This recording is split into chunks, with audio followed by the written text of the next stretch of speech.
السلام عليكم ورحمة الله وبركاته. ان شاء الله لو بتتابعوني لأول مرة، دي قناتي، انا منى ايوب. الفيديو ده هنعمل فيه طريقة عمل اسورة او غرزة بليسيه للبلوفر اللي انتوا شايفينه ده. كمان البلوفر ده عملنا كل الحاجات اللي عملناها فيه انا سايبها لكم على القناة، تقدري تعمليها سواء الزونت او تركيب السوستة او الجيوب او ازاي تعملي الكمر او تعملي الاسورة. وكمان دي بعض الموديلات اللي احنا عملناها على القناة، تقدري تتابعيها وان شاء الله تقدري تستفيدي منها وتعملي موديلات كتير. واحنا عملنا اطفال سواء بناتي او ولادي، وعملت كمان موديلات حريمي. كمان البلوفر بتاع الفيديو ده يعني او الاسوره بتاعت الكم دي، انا هسيب لكم البلوفر بتاعها في صندوق الوصف. احنا قبل كده عملنا الكمر ده او غرزة البليسيه او الاسورة عملناها لون واحد، فالمرة دي هنعملها من لونين. عندي كده خيط، ممكن تستخدمي اي سمك انتي حباه، وكمان الخيط اللي عندي سميك شوية فانا هستخدم ابرة مقاس 5. هبدأ كده ادخل واطلع واعمل بداية لغرزة السلسلة، وابدأ اعد: 1 2 3 4 5 6. وبعد كده هرتفع واحدة وادخل في الغرزة رقم 6 واعمل غرزة حشو. هسحب كده الخيط يبقى معايا 2 على الإبرة، هعمل غرزة حشو. وبعدين في الغرزة اللي جنبها هدخل واطلع، بقى معايا 2 على الإبرة، بس هغير اللون هنا واعمل لون تاني. هدخل كده اللون التاني ده، هسحب كده الخيط من الاتنين اللي على الإبرة. خلاص، اشد بس اسحب كويس كده.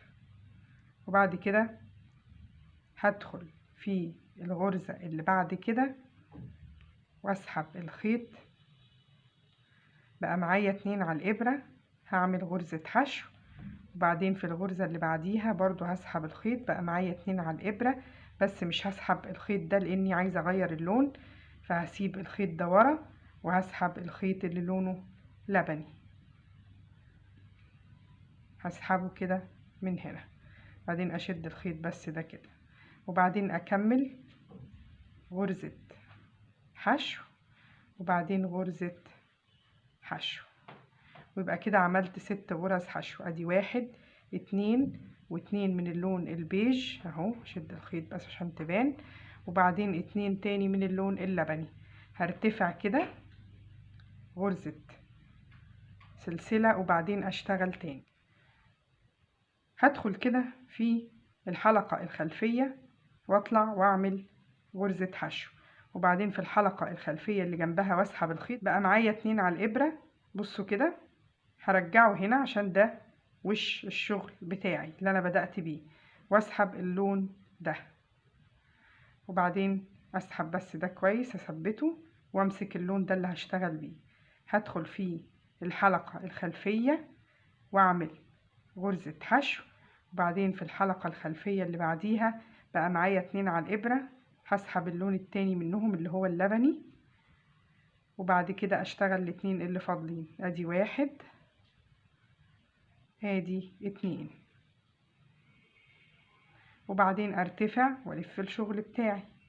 ادخل هنا في الحلقة الخلفية واعمل غرزة حشو، وبعدين في الحلقة اللي جنبها خلاص بقى معايا 2 على الإبرة، هسيب ورا الخيط وبعدين اسحب الخيط اللي لونه بيج، هسحب بس اللبني ده اثبته كده، وبعدين هدخل في الحلقة الخلفية دي واعمل غرزة، وبعدين في الحلقة الخلفية اللي جنبها واسحب الخيط، وبعدين اخد الخيط اللبني عشان اغير اللون. خلاص، وبعد كده هدخل هنا هعمل غرزة حشو في الحلقة الخلفية وغرزة حشو في الحلقة الخلفية. كده خلصت السطر، عبارة عن 2 لون لبني و2 لون بيج وبعدين 2 لبني. هرتفع والف الشغل. انا معايا 6 اهم، بصوا 1 2 3 4 5 6. هدخل في الحلقة الخلفية واعمل اول غرزة حشو، وبعدين تاني غرزة حشو غير مكتملة، وهاخد الخيط ده هنا عشان ده اهو الشغل بتاعي زي ما قلت لكم، ده ظهر الشغل. هسحب اللون اللبني وبعدين هشتغل بيه.